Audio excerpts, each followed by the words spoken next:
Okay, everybody, we are going to continue adding value and shading our work.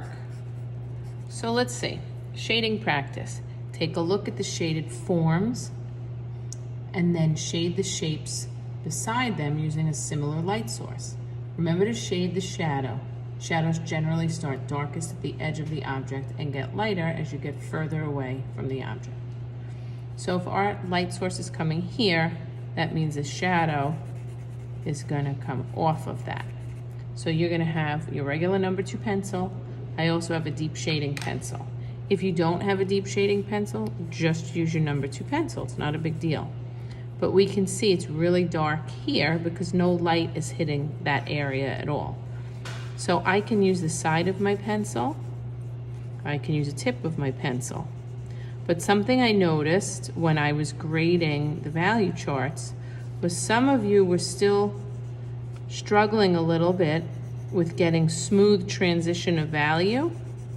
So if you remember, there's a technique you can use. By going over and over your lines and repeating it, you'll get a darker, smoother transition. So I use little circles.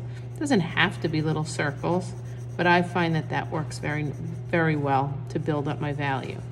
So I'm not angry, like pressing like this. I'm just taking my time and gradually building up. Okay, so I'm a little bit darker here because there's some light here at the top.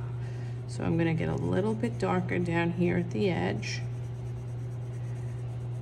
And then it kind of gradually transitions. And now you don't need the super dark pencil for everything. You're gonna use your regular pencil. So it's a little darker here.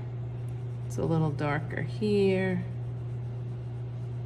right? Because I'm trying to match what it has on the other side. Okay, so now I'm gonna go back to my regular pencil. And you notice I use the side of the pencil. I use the side of a sharpened pencil because I can cover more area that way.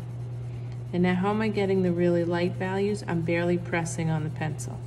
Going really light, barely pressing, and then to go darker, I'm just gonna go over it a bit, right? And I go over it a bit.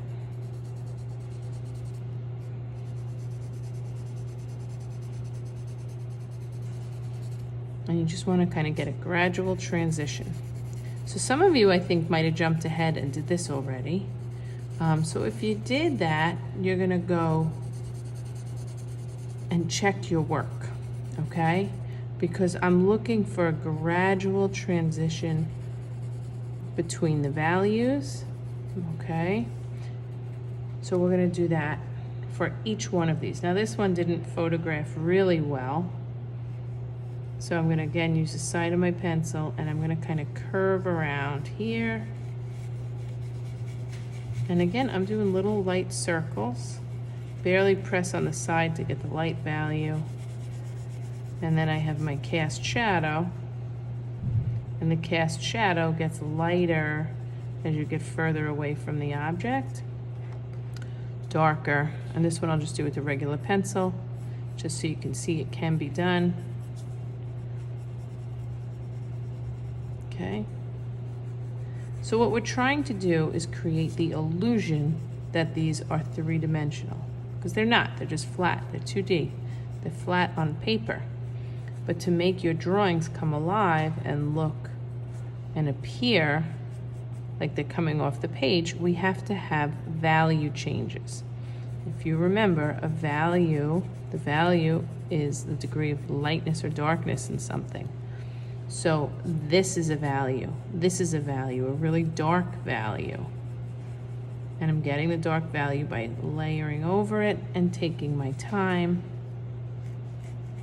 Okay, and then I can use the side of the pencil and gradually get lighter. Okay, same thing here.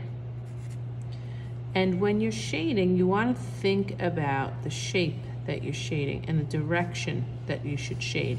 If I shade this across or flat, it's not gonna help with the shape. This has a curve, right? So I've gotta kind of get that curve happening. gradually gonna go from dark to light or light to dark, whichever you're more comfortable with. Again, I'm showing you how you can do little circles. I am moving much faster than you will. You don't want to forget your cast shadow. And you can get the values with the regular pencil, but if you have a deep shading pencil, you can get those dark values by pressing just a little bit. You don't have to press quite as hard. We talked about pencil numbers. H is for like the hardness of the pencil. It's going to be lighter. When we have like the B's, that's going to be like a 5B or 4B or 6B. Those get a little bit darker. Okay, I generally use just a dark pencil and a number 2 pencil, and I find that's enough.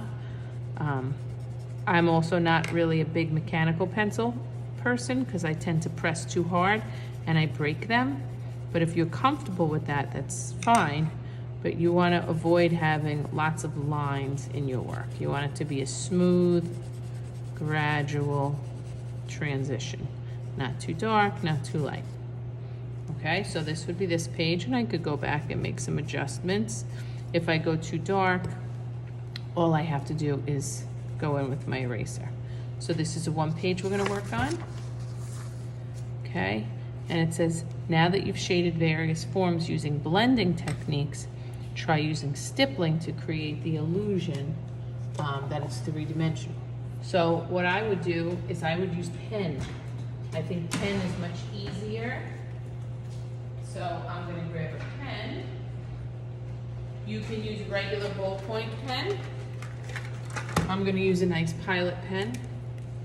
So now I'm sitting here with this and I'm like, okay, I can just look and try to remember what it looked like before, or don't make your life so difficult. You can have it open so you can see the other one. You know, you can compare what the other one looked like.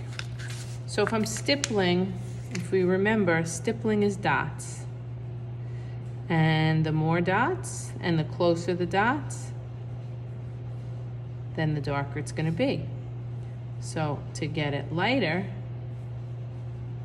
they're going to be far apart or barely touching. That's how it works. Okay? So this one's going to take a little while with the stippling. Get that cast shadow. So I'd like you guys to work on your stippling and on the shading with pencil. Okay? So that's what we're going to work on today. I will send a finished copy of this. I'll show you guys a finished copy of this because this is going to take a little bit longer. But the idea is we're trying to get value changes. So we're trying to take a shape and turn it into a form so that it appears to be 3-dimensional. Okay, good luck.